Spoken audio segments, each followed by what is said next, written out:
Hey, MedSpa owners, I wanted to take a few minutes today to talk about the future of AI optimization, AI search optimization related to your medical aesthetics business. So, over the weekend, I was playing with some of these ChatGPT queries, and I wanted to show you this one and kind of give you the current state of AI search as it relates to the med spa space, and maybe some indications and some takeaways as you look to shape your strategy in the coming months and even years. So I'm a big proponent of what I call read and react SEO, search engine optimization. If I'm trying to improve my rankings on Google, I'm going to study the pages that are ranking well on Google, and I'm going to try to find the common themes to implement and integrate into my strategies for my business. So I'm doing the same thing sort of here with ChatGPT, especially with this being a newer tool. There's not a ton of information available. And I think one of the best ways to gain insights is the read and react approach. So our town is a suburb of Nashville called Mount Juliet. So I was just Googling or chat GPTing this. And I said, I just moved to Mount Juliet, Tennessee. I'm looking for a reputable place to get Botox. Can you give me some suggestions? It listed off suggestions for some businesses local to me. It gave me like a little blurb from their website. You can see the source of these is the website in every case, and the phone number for the business. So that's all the information that it gave me in the initial query. It gave me the location page here for Mount Juliet. So they talk about being the number one Botox provider on that page.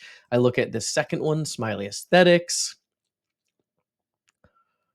I'm realizing I'm not sharing that tab, so I won't click through to those. But long story short is it's basically pulling the page from each site that it and it links to it there. So I was kind of able to see, hey, from an on-page standpoint, what is the structure of the page that ChatGPT is pulling for it to be considered in this pool, right? Each one of these, in this case, had a location on Juliet that mentioned the service of Botox on the page. Kind of simple to that extent. So it said each of these clinics has a strong reputation and positive reviews from local clients. Might be worth calling to schedule a consultation, one or two, to see which one best fits your needs. Would you like any help with scheduling a consultation? I'm going to get back to that in a second. But I wanted to know some more information. Which ones have the best reviews? And so it said, based on local client feedback, it gave me a summary of each of these. And it wasn't super transparent about where it got the information. So I said, where did you get this information and how do I know that it's accurate?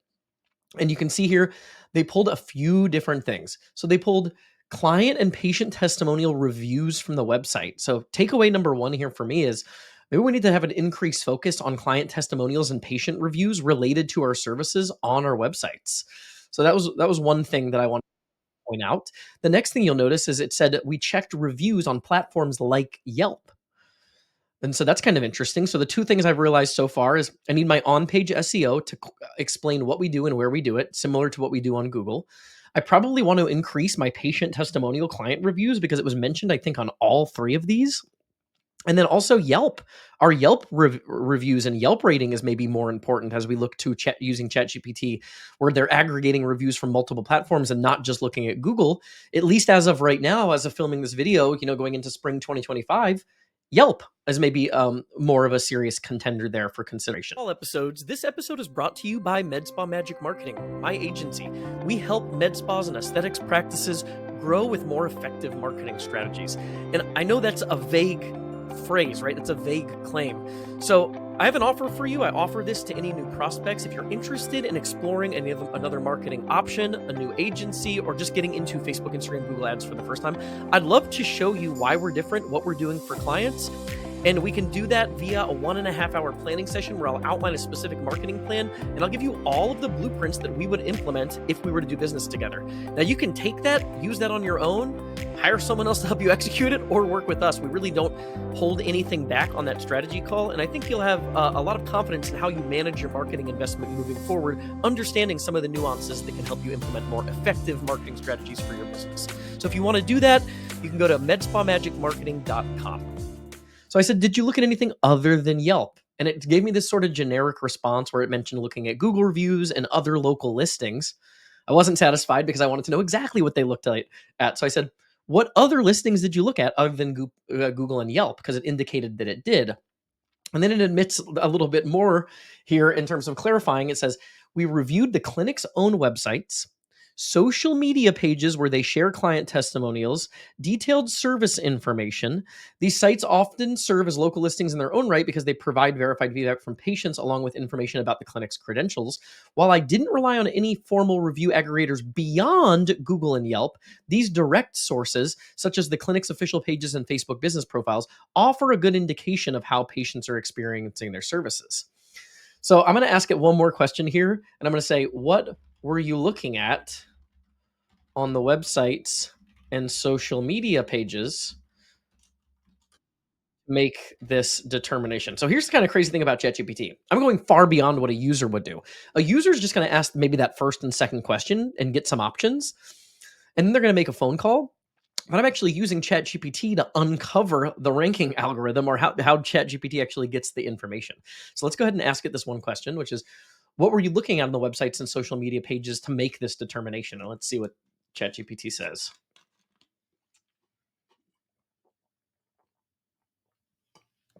Key sections of the website. Okay. Testimonial reviews.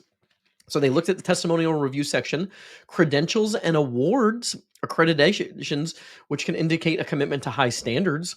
So your local awards maybe are going to play a more prominent role. Social media engagement. I reviewed comments, ratings, and posts to see what customers are saying about their experiences.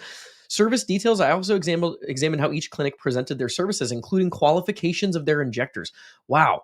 So, what an awesome insight. I think some of these things are really applicable to the current state of SEO on Google. But what a really interesting insight here to how the future of search might look with AI. You might be thinking to yourself, I don't use ChatGPT to search. Nobody's doing that. I promise you that's not the case. I'll try to include like a snippet or a snapshot of data, but more and more people are using these platforms to perform searches like this. And that's going to continue to be a trend. There was an article that came out last week or a couple weeks ago that predicted Google search to drop by up to 25% through 2026. Obviously, that's a prediction, might not come true to that extent, but I do think this is the future of search, are these chatbots, Grok, ChatGPT, and some of the others. So I think this is going to be really, really impactful in terms of your future ability to generate business from people that are actively searching for your services. And the best part is we can actually learn in live time what factors they're considering. They're sort of giving away the reasoning of their ranking algorithm so that we can implement changes to our websites, our social media pages, and really try to make sure that we are positioning ourselves as the best possible practice, that we're the ones that are going to show up as the recommendation when people are asking these chatbots. One other thing that it asked me is it asked me about booking. So I want to see what that it actually entails. You asked me if I wanted help booking a consult. So let's do that now.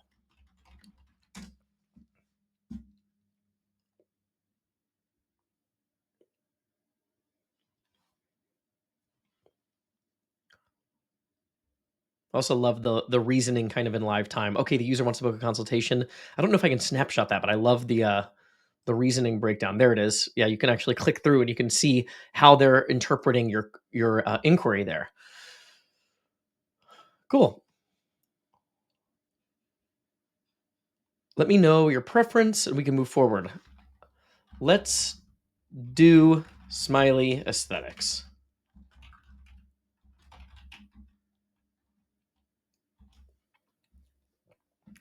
The craziest part about this is I just had Courtney Walker, who I believe is from Smiley Aesthetics, on the podcast. Um, so I'll have to send this to her too.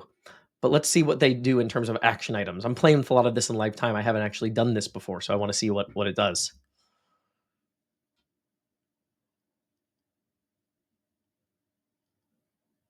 They can give me the booking number or they can book in live time.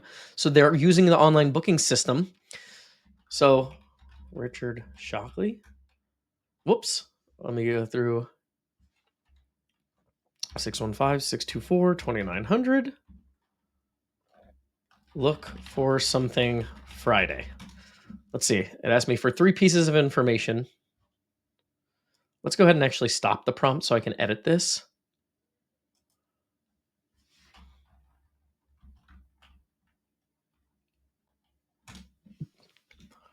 So it asked me for my name, contact information, and available dates.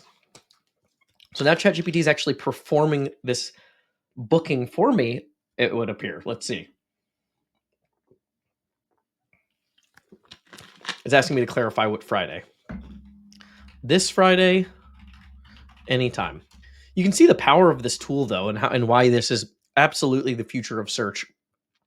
And searches are going to look much different. I would say really in the next 12 months than they do right now with how people traditionally use Google search. And I think some of you are probably seeing this in live time going, holy cow, I had no idea that it was able to do this sort of thing, or that this was on the horizon in this type of capacity. It asked me for my preferred email address. I'd be interested to see how it does this in terms of the actual action item.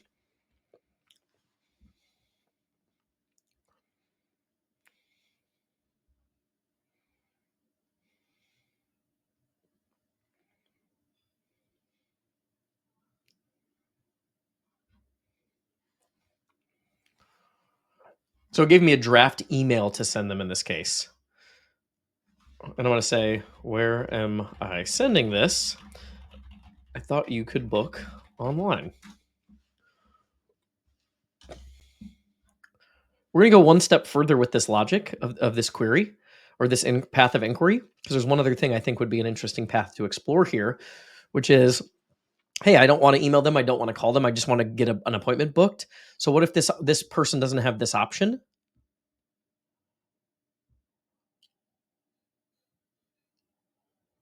So it's giving me the instructions. So again, there's a new version of ChatGPT that is called ChatGPT Operator, which can actually go through and perform tasks. So that's where you probably are going to be able to do the actual appointment booking as that becomes a more prevalent part of the system. But what a cool little activity and exercise we did here. I think there are lots of things that you can take away that are going to impact your ability to be at the top of these search query results when people are asking ChatGPT and other bots for recommendations for med spas. We just got a lot of insights on things that we can and should be optimizing from our Yelp listings, our Google reviews, our testimonials and reviews on our websites, our highlights of credential and awards, highlighting our service and the providers that we have, social media engagement. Right, it really comes to this conclusion of if we want to be considered the best, we have to aim to be the best in everything that we do. But I thought that was a fun exercise and worth to share as we look forward into the future of AI search and search engine optimization here for med spas.